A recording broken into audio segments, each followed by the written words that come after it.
Bien, para dar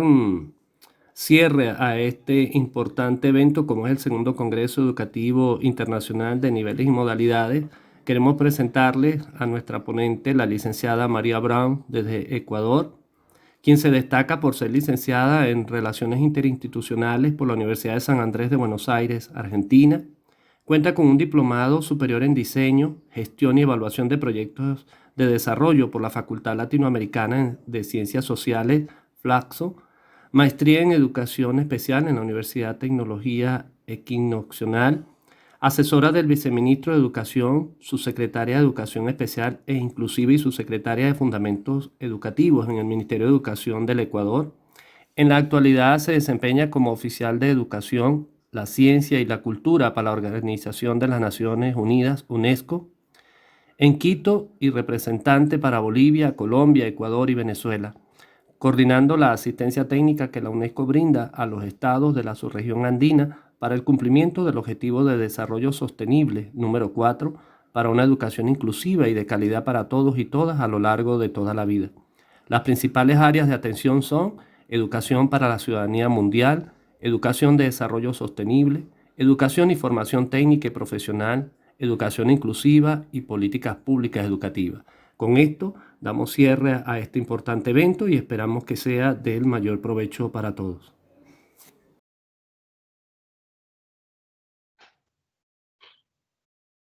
Hola con todas y con todos. Mi nombre es María Brown, soy oficial de educación de la UNESCO para Bolivia, Colombia, Ecuador y Venezuela. Y para esta oficina de representación es un gran honor poder participar en este Congreso Educativo Internacional en el que abordaremos justamente el tema de niveles y modalidades de educación desde el SER.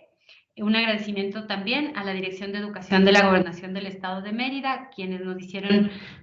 partícipes de este evento y con el que estamos muy agradecidos. Voy a compartir una breve presentación con ustedes para abordar la temática que se me había asignado, que es precisamente la educación en situación de crisis y el diseño de los modelos pedagógicos y curriculares en el contexto de esta emergencia sanitaria, sociosanitaria por el COVID-19.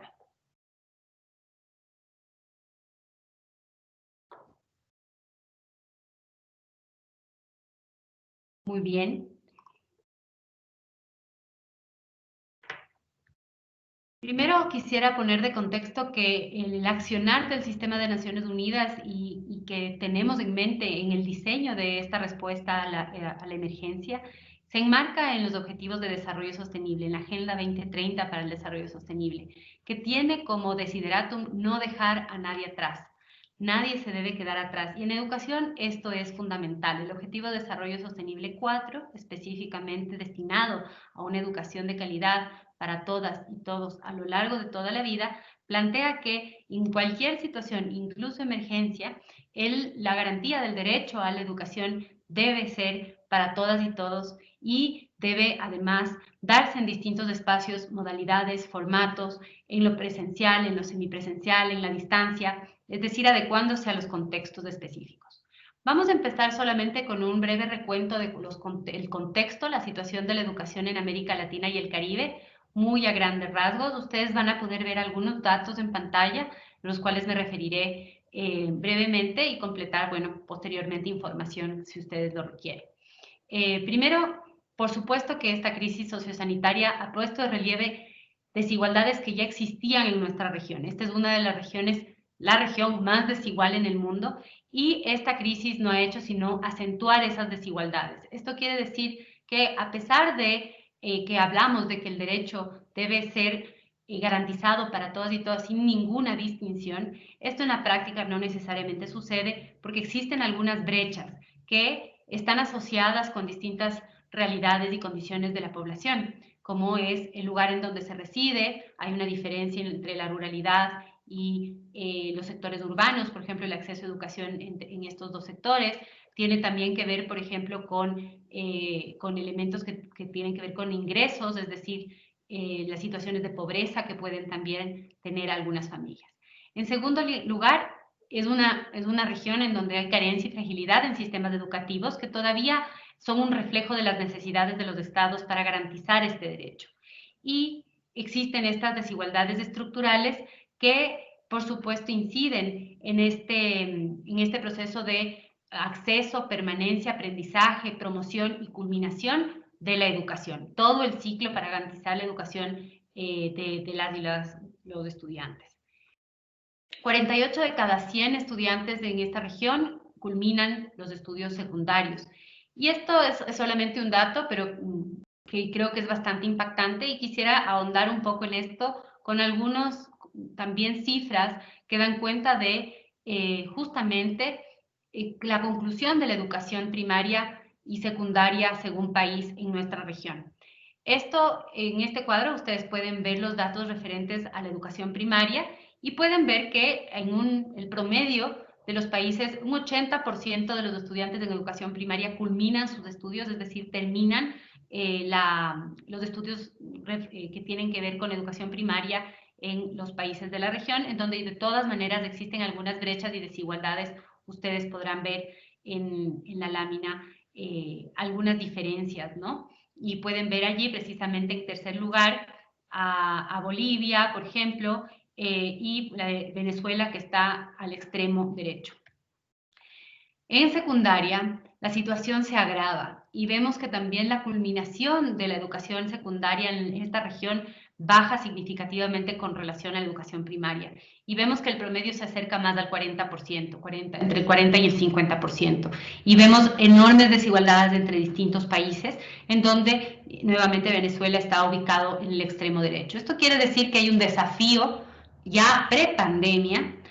para la conclusión, la retención y la culminación de los estudios de los estudiantes, baja redundancia, de educación secundaria.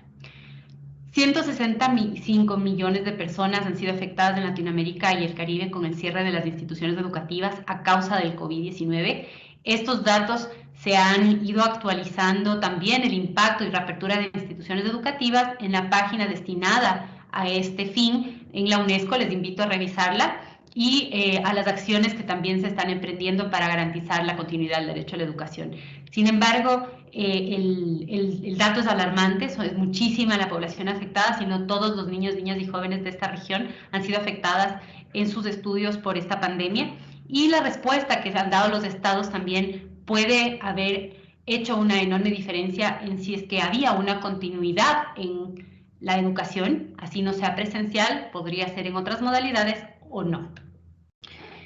En un segundo momento quisiera abordar este concepto precisamente de que la educación debe continuar, lo que habíamos hablado, ¿no? La importancia de la garantía del derecho de la educación. Y para ello abordaremos lo que hemos denominado desde la oficina en Quito, las distintas fases del diseño de modelos pedagógicos psicosociales en respuesta a la emergencia. Importante mencionar que estos modelos se parten del supuesto de que son diseñados y estructurados en respuesta a una situación de emergencia, no a una situación de normalidad, por así decirlo. Entonces, tienen unas características específicas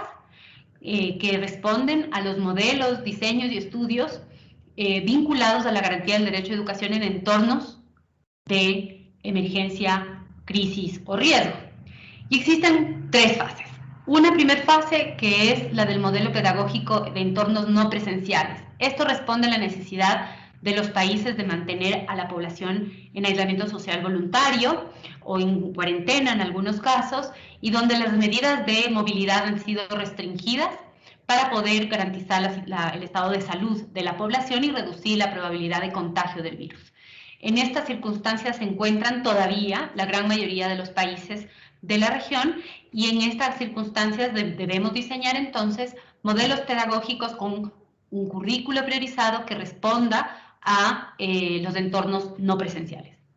Un segundo momento es precisamente el de retorno controlado y paulatino a la presencialidad. Esto hemos visto que ha sucedido en diversas partes del mundo y que está comenzando a suceder en esta región, por ejemplo, en Uruguay.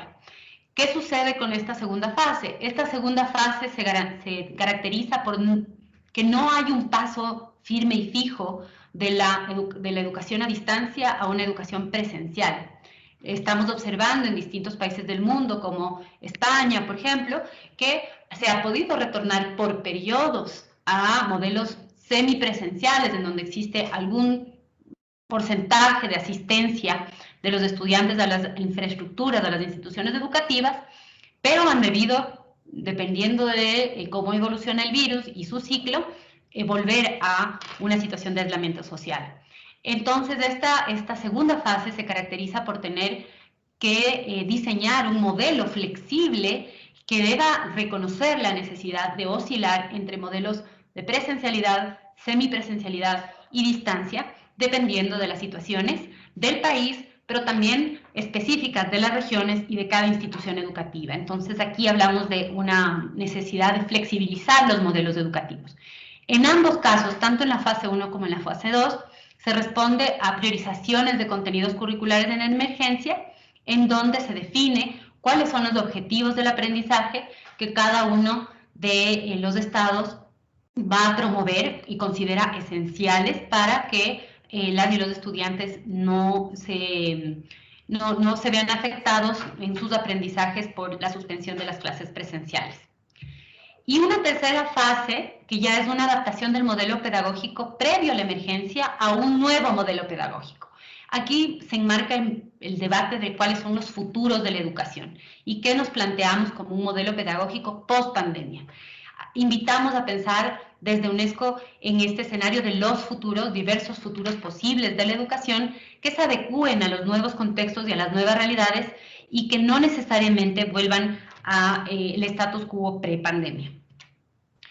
Algunas preocupaciones claves para diseñar los modelos educativos no presenciales o semipresenciales que hemos podido observar y que han sido tomados en cuenta por los distintos estados. En primer lugar, el acceso desigual a las tecnologías de información y comunicación en los hogares. Esto tiene que ver mucho con la penetración del Internet, pero también hay tecnologías de baja conectividad como pueden ser el teléfono, la radio, la televisión, que deben ser considerados. Las deficiencias en las habilidades de los padres para utilizar también las tecnologías. Los padres han debido asumir un rol de acompañamiento en el proceso educativo de sus hijos y por lo tanto la capacidad que tienen para el uso de estas tecnologías que han sido ampliamente utilizadas para garantizar la continuidad de la educación inciden definitivamente en el diseño de la propuesta, pero además están en el centro de la preocupación justamente de los tomadores de decisión. En tercer lugar, las brechas de habilidades de las maestras y los maestros, que sin embargo, como ustedes podrán ver, no se han llevado tanta preocupación, están por más o menos del 68 y 64%, dependiendo de los ingresos, en donde aquí realmente es fundamental que las y los docentes estén capacitados y preparados para utilizar las tecnologías que se han dispuesto para modelos educativos virtuales o a distancia utilizando tecnología, que no han sido las únicas opciones, pero que, como les decía, han sido ampliamente utilizados. Internet insuficiente, las brechas de habilidades de los niños para aprender a través de las tecnologías. Estas brechas se dan no solamente por el acceso y el dominio del Internet o de los dispositivos electrónicos, sino también varían dependiendo de su edad, ¿no? Las y los estudiantes también pueden tener una mayor o menor facilidad de apropiación de las tecnologías de información y comunicación, dependiendo del contexto, pero también dependiendo de su edad. La falta de guías y materiales de apoyo también ha sido un factor, y la infraestructura de energía eléctrica, que también ha sido una preocupación, sobre todo en áreas de difícil acceso, menos desarrolladas y generalmente con mayores índices de pobreza, que como ustedes ven, esto es un problema en el 42% de las realidades de las familias de ingresos bajos y medios, en tanto que solamente es un problema para el 5% del segmento de ingresos altos. Otro elemento a mencionar es cuáles han sido las estrategias utilizadas por los distintos países de América Latina y el Caribe. Aquí se reflejan 29 países, en cuáles son las estrategias de instrumentos que se han utilizado hasta el momento. Este es un estudio realizado por CEPAL y UNESCO, y ustedes pueden ver que tenemos en 4 países solamente clases en línea en vivo, en 8 la entrega de dispositivos tecnológicos, en 15 recursos dirigidos a docentes, y cuando vamos subiendo el número de países, los recursos más utilizados son los instrumentos de aprendizaje a distancia y el aprendizaje en línea y fuera de línea. Entonces, esto un poco refleja cuál ha sido la respuesta y el diseño de la respuesta a nivel de la región. La educación debe continuar, y esto es algo que hemos oído y escuchado en repetidas ocasiones, pero ¿por qué? La educación debe continuar primero y principalmente porque es un derecho humano fundamental y porque la educación actúa como un derecho habilitante para el ejercicio de otros derechos. El no tener acceso a educación ha mostrado a lo largo de los años y de los estudios que se han realizado que también incide en la garantía de otros derechos como el derecho a la salud, entre otros. En la escuela también se resignifica, pasa a ser un lugar físico, de un lugar físico a un lugar en donde se retoma un relacionamiento entre las personas que no necesariamente se da de manera presencial. Entonces estamos pensando en una resignificación de la institución educativa de la escuela, pasando de ser solamente este concepto del espacio físico a la escuela como un todo, como un entorno constituido también por su comunidad, por la comunidad educativa. Y por supuesto, esta es también una oportunidad para evaluar esas prácticas y procesos formativos previos para reinventarlo, como habíamos mencionado anteriormente. En esta cuarta sección vamos a hablar sobre la corresponsabilidad que existe en los distintos actores del sistema educativo en el diseño de propuestas educativas específicas adecuadas para el contexto de cada lugar, de cada país en respuesta a la pandemia. En este ejercicio de corresponsabilidad debemos tomar en cuenta, en primer lugar, que en el centro del diseño del modelo debe estar el estudiantado. El sistema educativo existe y su razón de ser son los estudiantes. Entonces, es importante plantearlo siempre en el centro del accionar, considerando la importancia de todos los otros actores y la fundamental relevancia que tienen las y los docentes en ese ejercicio. Considerando las desigualdades y vulnerabilidades que existen en ese contexto, promoviendo respuestas además flexibles. Como decíamos hace un rato, no existen respuestas estandarizadas que sean aplicables a todo contexto, sino que deben ser contextualizadas, tomando en cuenta el docente como un pilar fundamental, a las familias como un eje fundamental en este proceso también de acompañamiento, pero además también como un factor educador fundamental en el proceso de enseñanza-aprendizaje de las y los niños, y en los procesos de los ministerios de educación que deben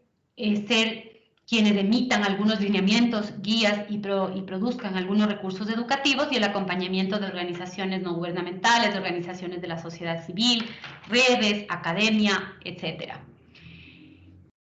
Como mencionado previamente, en este contexto estamos pasando por lo que ustedes pueden ver en este momento en la pantalla, es decir, de escenarios de semipresencialidad a escenarios de educación a distancia, semipresencialidad y presencialidad en alguna medida, que considera distintos elementos y distintos recursos para poder trabajar. En la educación presencial en este momento es fundamental plantear que existan grupos controlados, que sean pequeños, que exista un cierto distanciamiento, donde también se ha visto respuestas que han diseñado un calendario educativo con un menor número de días presenciales por semana para no tener tantos estudiantes al mismo momento en las instituciones educativas, en donde se minimiza significativamente el uso del transporte escolar y se activan protocolos sociosanitarios para garantizar la salud de la comunidad educativa. Y en la semipresencialidad, de manera similar, se ha planteado la importancia del fortalecimiento de las plataformas de mediana y baja conectividad. Existe este apoyo de plataformas virtuales y de otros recursos de alta conectividad, y un distinto también de número de horas de presencialidad o semipresencialidad dependiendo del contexto. Y el contexto a distancia, que considera plataformas de educación virtual de manera muy relevante, como vimos en las láminas anteriores, el uso de multiplataformas, de las cuales vamos a hablar más adelante, y considera la educación opciones de educación en casa, opciones más tradicionales que existían pre-pandemia, como es el homeschooling, y algunas opciones innovadoras de educación autodirigida, lideradas por los mismos docentes y por las autoridades educativas a nivel de los países. En este contexto de educación a distancia hay tal vez diríamos 3 factores fundamentales en el diseño de nuestra respuesta. Primero, la flexibilización del modelo pedagógico. Hemos hablado repetidas veces de la necesidad de flexibilizar el modelo, que incluya la priorización de contenidos curriculares, sin duda, y que transversalice el desarrollo de habilidades socioemocionales. En segundo lugar,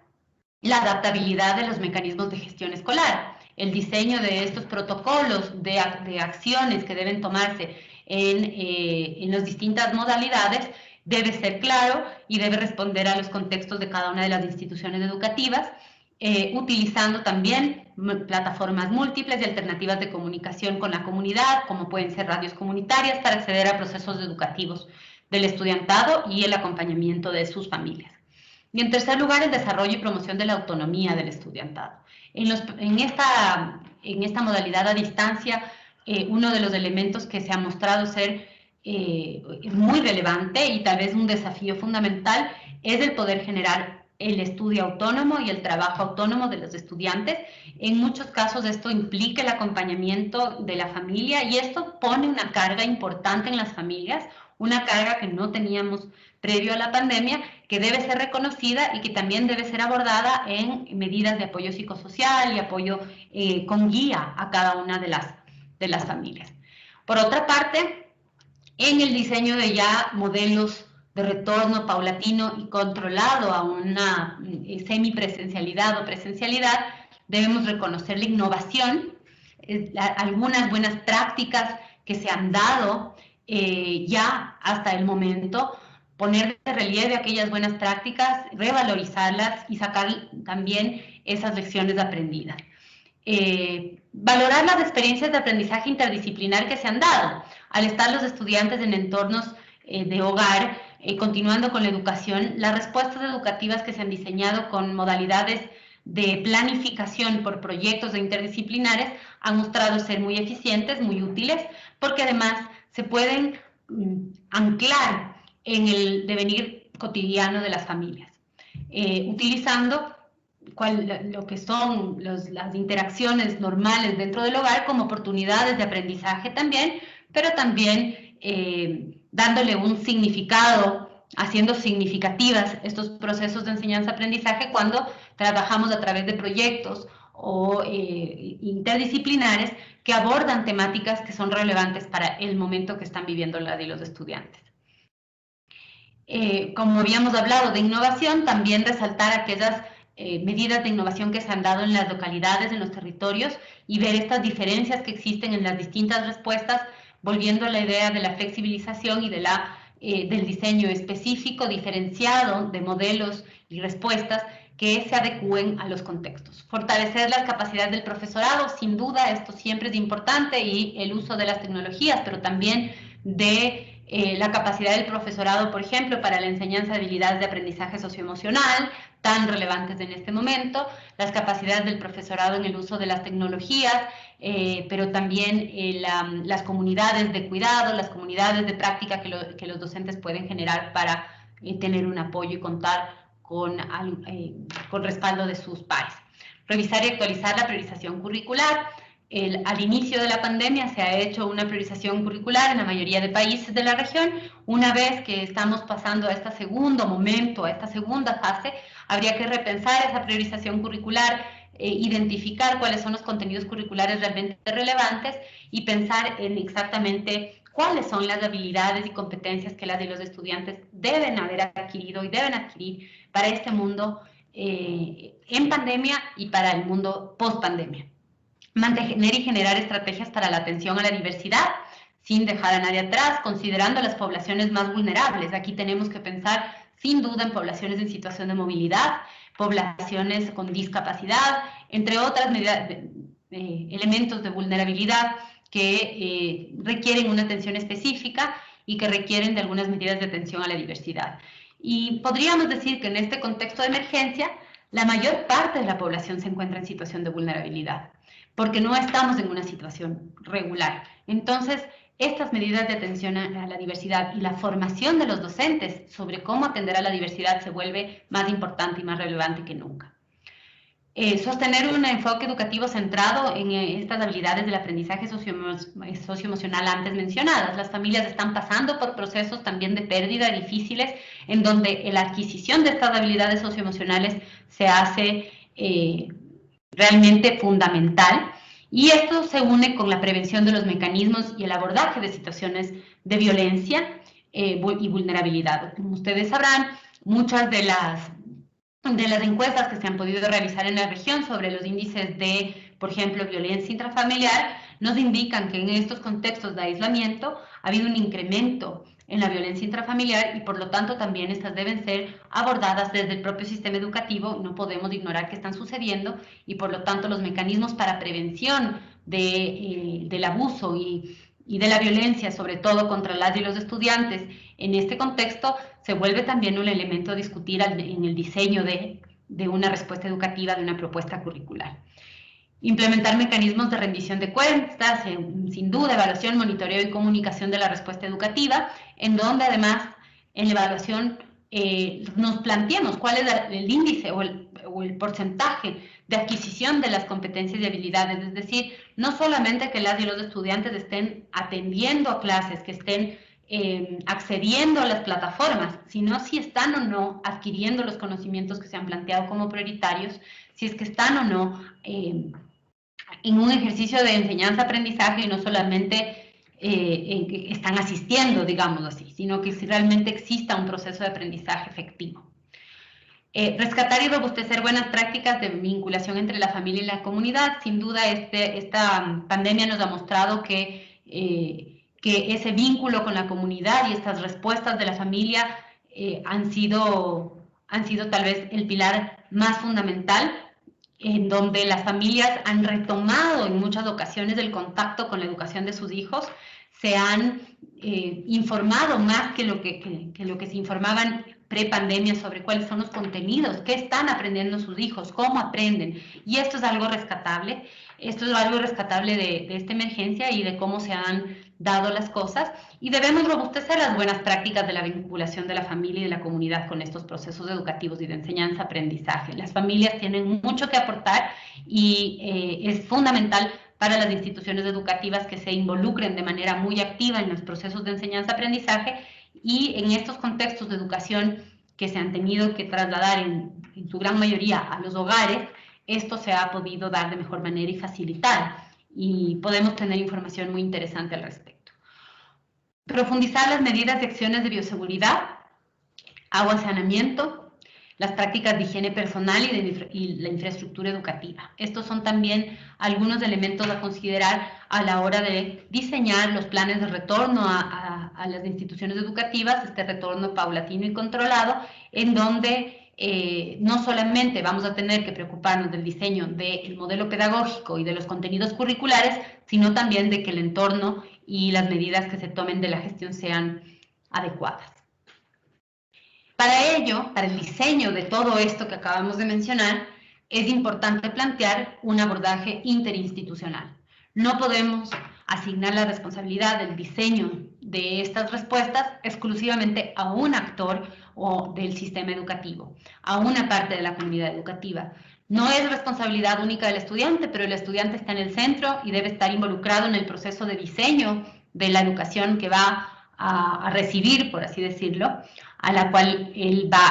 o ella va a acceder. Deben participar sin duda los docentes y directivos, los psicólogos y psicopedagogos, las familias, los ministerios de educación o las instancias de educación locales y territoriales, la comunidad en su conjunto. Pero además contribuyen y aportan al diseño de estas respuestas los sectores de producción e inclusión social, la academia, la sociedad civil, los sectores productivos, los medios de comunicación y el sector de la salud. Es decir, realmente este diseño de una respuesta educativa holística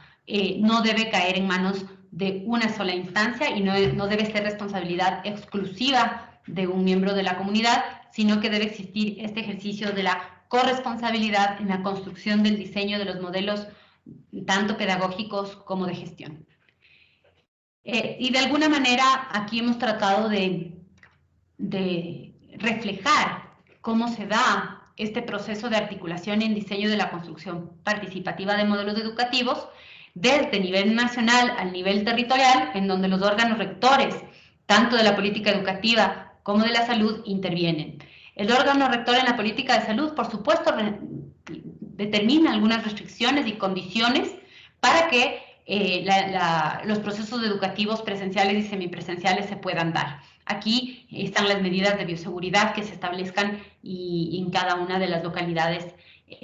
dependiendo de la situación y la evolución del virus. Y esto obviamente depende de una evaluación sociosanitaria de las condiciones de las instituciones educativas y de la comunidad. El Ministerio de Educación, por otra parte, determina, por una parte, el currículo, la priorización de los contenidos curriculares y cuál va a ser el protocolo de retorno, cuáles van a ser los requerimientos para que las instituciones educativas puedan diseñar estrategias de retorno paulatino y controlado de manera participativa.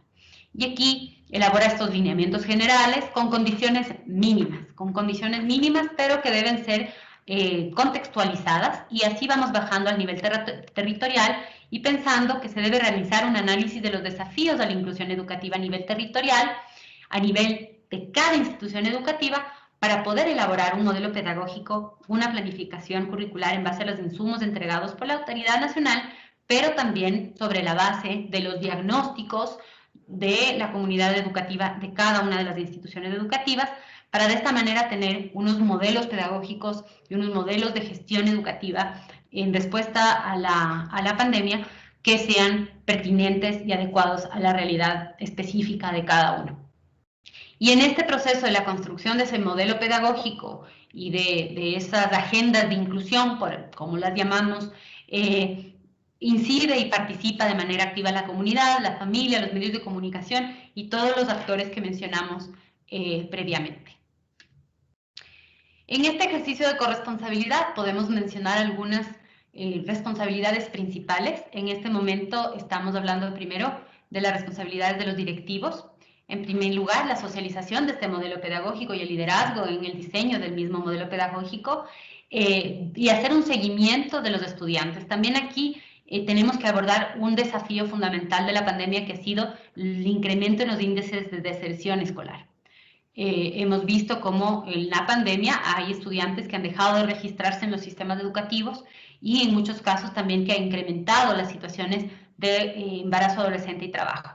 de infantil y trabajo juvenil. En ese sentido, los directivos tienen este rol también de liderar estos procesos de búsqueda activa de los estudiantes para que se matriculen, asistan y puedan participar de manera activa en los procesos educativos, brindar orientaciones a la familia y hacer un seguimiento a estos procesos. Está el rol del profesorado, que es generar un contacto con los estudiantes también y participar efectivamente de estas búsquedas activas. Las y los docentes son quienes más cercanía tienen con sus estudiantes y su rol para poder también identificar si están aprendiendo, dónde están y tratar también de incidir en su protección y su bienestar es fundamental. Identificando también, por supuesto, las características específicas del estudiantado y poder hacer, además del ejercicio de enseñanza-aprendizaje de lo establecido en el currículo, la detección de también necesidades de protección, cuando existen vulnerabilidades y vulneraciones de los derechos, y poder hacer las denuncias respectivas. Los profesionales de apoyo psicosocial también tienen un rol en el acompañamiento psicosocial de los docentes, de los otros miembros de la comunidad educativa, de las familias, de las y los estudiantes, y también son corresponsables de la activación de rutas y protocolos en caso de detección de vulneración de derechos, de violencia u otros. Las familias tienen un rol, el rol de las familias se ha puesto de relieve y creo que ustedes lo conocen mejor que yo, en donde este acompañamiento al proceso educativo por parte de las familias se ha hecho fundamental para que el diseño de los modelos de educación a distancia y semipresenciales sean exitosos. En la academia, no podemos dejar de mencionar también a la academia como parte de la evaluación de los procesos de diseño,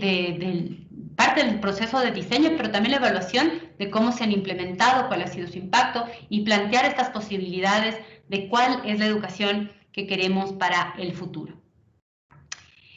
Simplemente para terminar, plantear que las respuestas educativas se den también de manera innovadora en entornos transmedia, no plantear una sola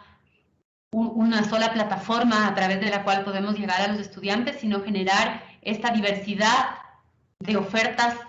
como pueden ser radio, televisión, material impreso, recursos digitales con plataformas de alta conectividad, de baja conectividad, en modelos educativos en donde exista algunas propuestas de educación que es en vivo, por así decirlo, ¿no es cierto?, sincrónicas y asincrónicas, en donde se puede usar la telefonía móvil, mensajes de texto y otros recursos. Pero ¿por qué hablamos de lo transmedia? Lo transmedia también implica que el estudiante y no solamente recibe la información, que estas no son plataformas a través de las cuales solamente se constituye él o ella, se constituyen en receptores de la información, sino que también construyen su propio conocimiento, pueden elaborar sus propios materiales y tienen un rol activo en el proceso de enseñanza-aprendizaje. El diseño de proyectos integradores en donde se pueda adaptar a múltiples plataformas que sean flexibles.